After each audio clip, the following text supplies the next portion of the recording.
Welcome back to our series on angelology. This time around, we're going to ask the question and then hopefully give a good answer to the question, do individuals have guardian angels?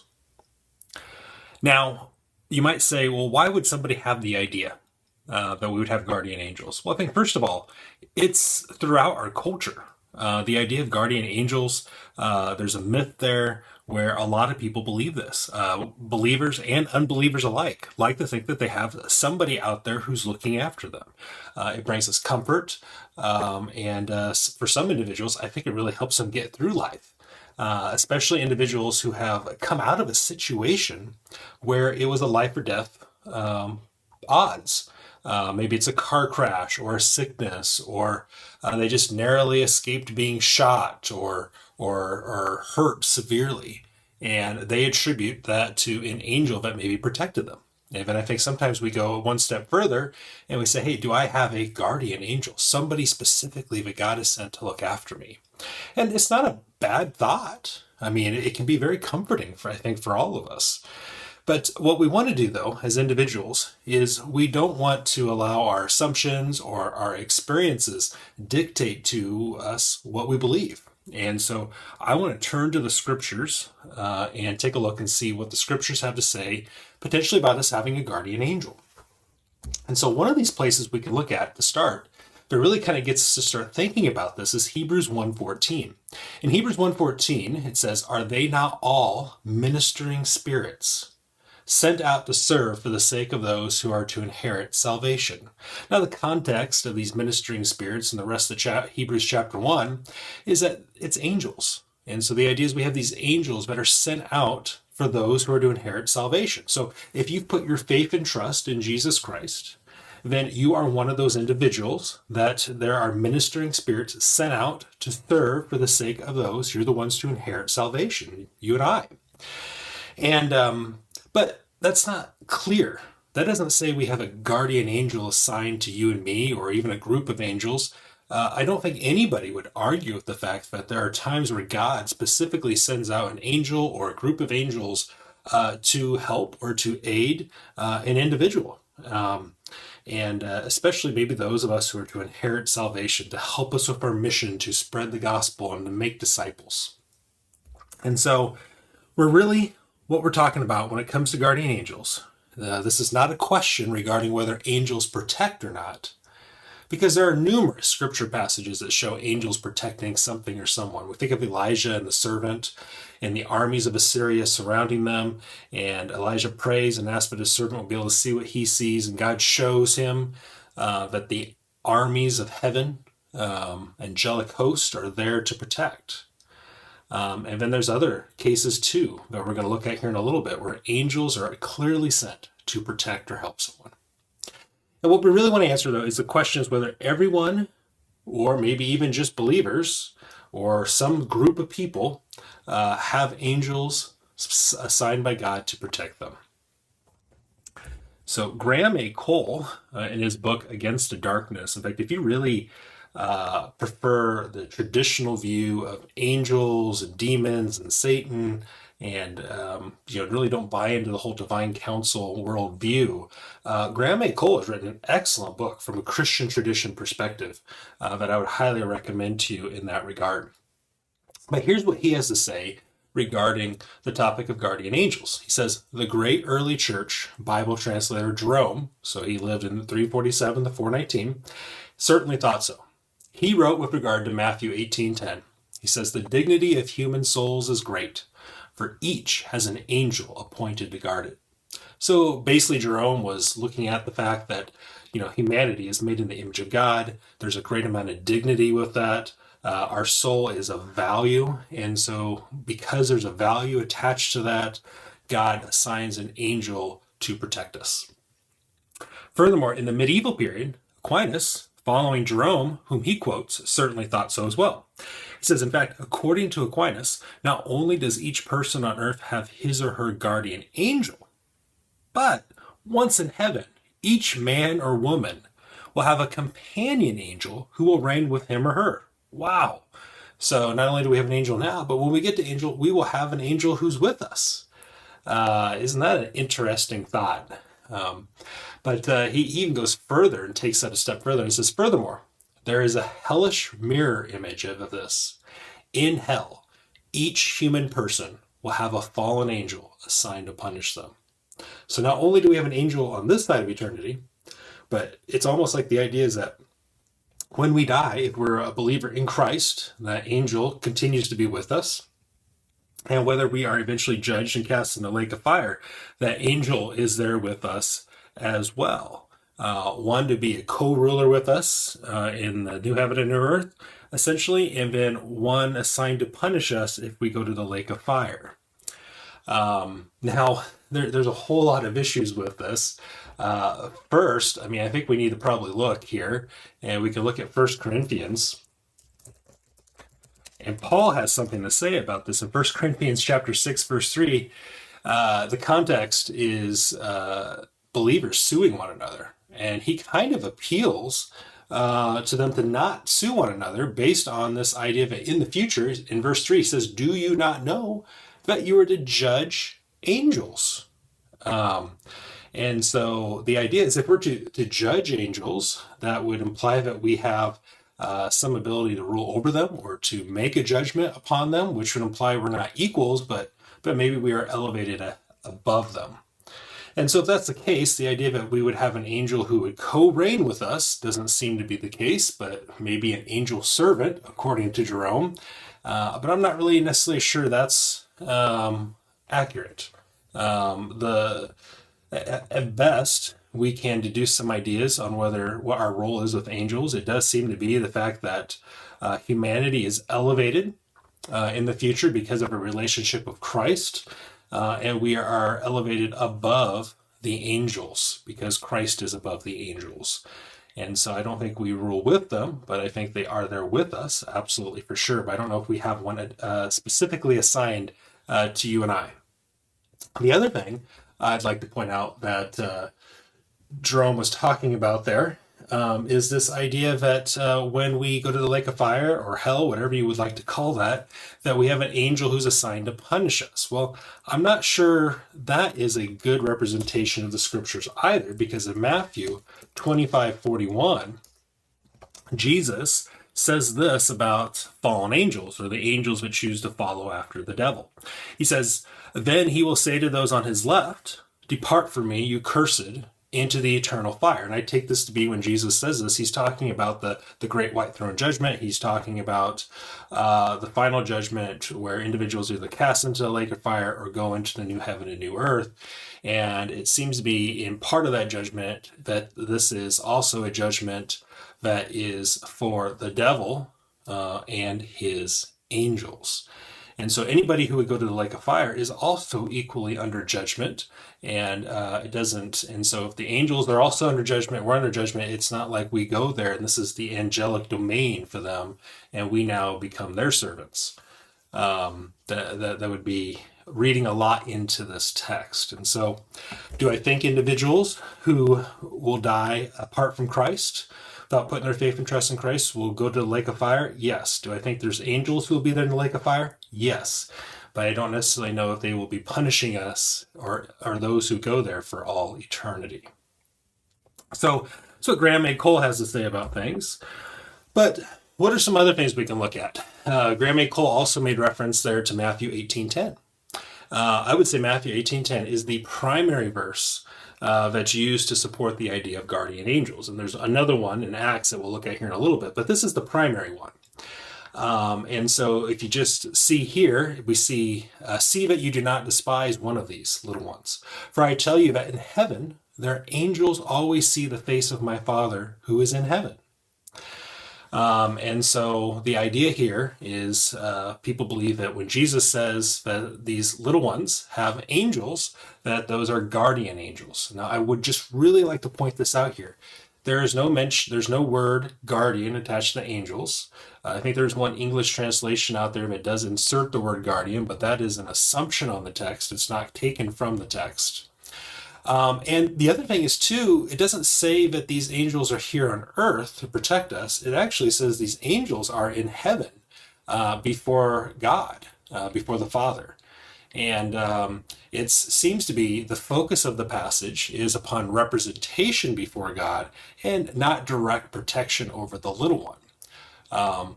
Now, I tend to think that angelic beings, messengers, one of the reasons they're called that is they are not just messengers as a message that comes down to humanity to relay a message of God, but I also think one of their primary roles, perhaps, is that as they're watching events unfold here on earth, they go back to the throne room of God and they are now messengers to God to inform him about what's going on. Now, what I'm not saying there is I'm not saying God is not omniscient, he doesn't see everything, but it does seem to be that a role of the angelic beings is they watch and they observe what's going on in humanity, and that seems to fit specifically in their role and why they're called their messengers. They're messengers back to God, and they're messengers from God to us, and it goes both ways.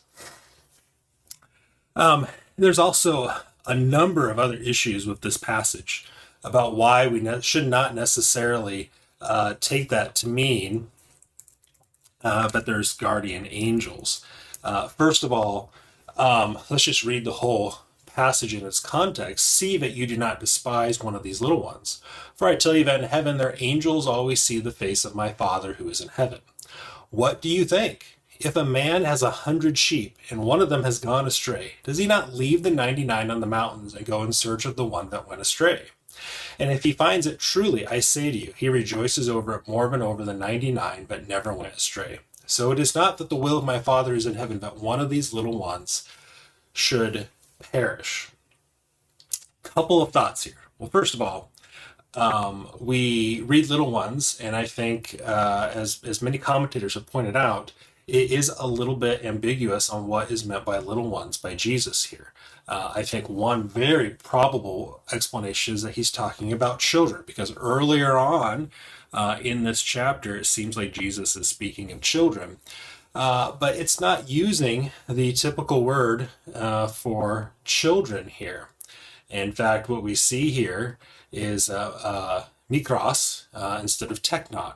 And so this could just also mean feeble ones or individuals that basically are just kind of down on their luck that he's talking about. And even individuals, but either way it seems to be that in this passage, what Jesus is really getting at is that even the ones who don't seem like they're important, because children sometimes are seen, we say they need to be seen and not heard, but sometimes they're not protected and looked after and noticed as much as an adult is.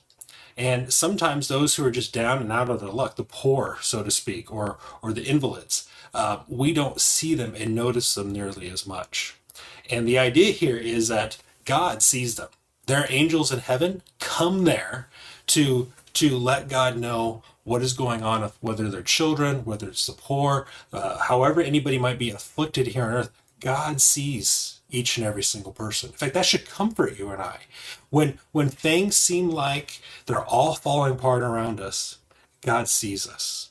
God knows what's going on. And he cares for us, especially if we're believers. And when he immediately launches into this idea, what do you think? If a man has 100 sheep and one of them has gone astray, does he not leave the 99 on the mountains and go and search the one that went astray? Of course he does. Well, the 99 that are prominent and everybody sees, if we're that one that he doesn't see, or that we don't think he sees us, he does. He knows we're there. He's calling back to us. So I would just say right now, if you're an individual who has gone astray, you're that one out of the 100. Maybe it's sin. Maybe you've just fallen away from the fellowship of believers. Maybe you're not even a believer and you feel the call of God, that you need to call out to Jesus and ask him to save you, to forgive you of your sins, put your faith and trust in him. Whatever it is, God sees you. He cares for you and he loves you. And so I would encourage you, as he sees you, return to him. Return to the fold. Back to guardian angels, though. So it seems very unlikely that this verse is specifically talking about guardian angels in Matthew 18:10. For sure, there are angels there who see us, who probably even protect us at times. But I don't think that from this verse we can say we have angels that are directly assigned to us. So we have another passage in Acts chapter 12, verses 14 through 15. And it says here, recognizing Peter's voice, in her joy, she did not open the gate, but ran in and reported that Peter was standing at the gate. They said to her, "You are out of your mind." But she kept insisting that it was so, and they kept saying, "It is his angel." Now, this is a very interesting passage because in the context, Peter had been in prison by Herod. I believe James had actually already been killed. And I don't think the individuals, the rest of the disciples, had any hope that they would see Peter again alive. But what happens is an angel shows up in Peter's cell, taps him on the side, wakes him up, gets rid of his chains, and helps him to walk out without even being noticed. And he's able to escape.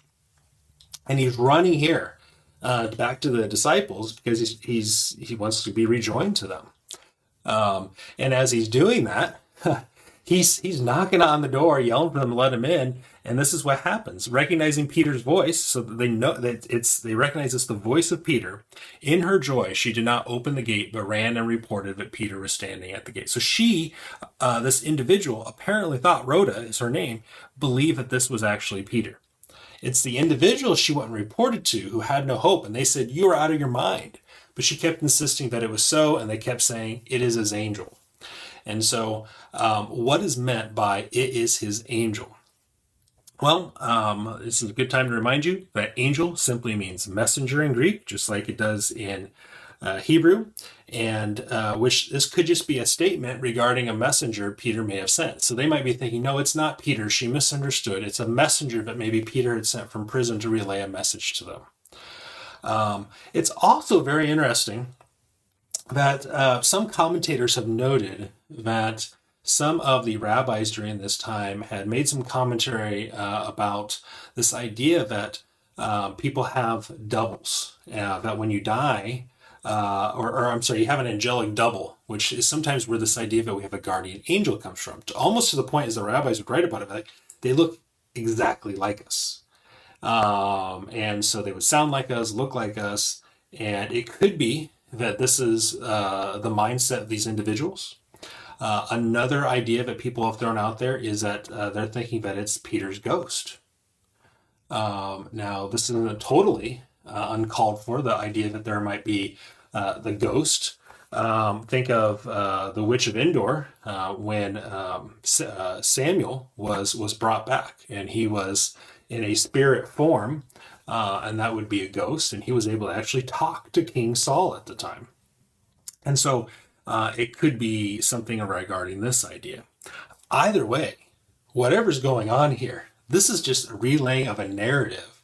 And this is an assumption, specifically a wrong assumption by the disciples that were in this house with Rhoda about this. In fact, even if Rhoda intended that the angel was a spirit being, this passage describes what she said is not intended to make a prescriptive theological assertion.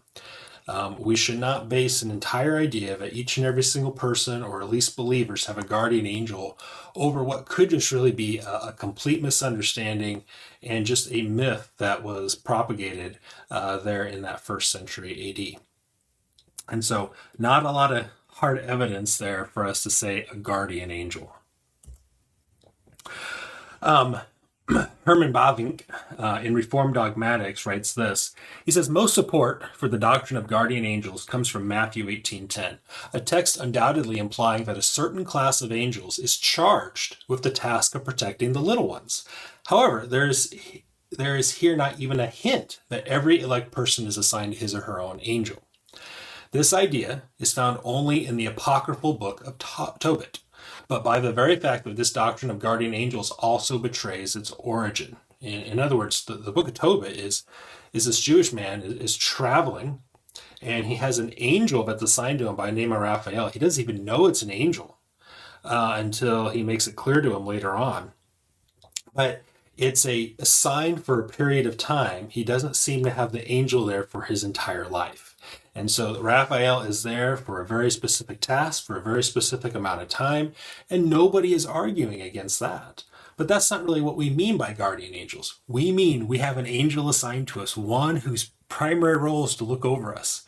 And some of us even take it as far as from the moment of conception all the way until death, we have that angel with us.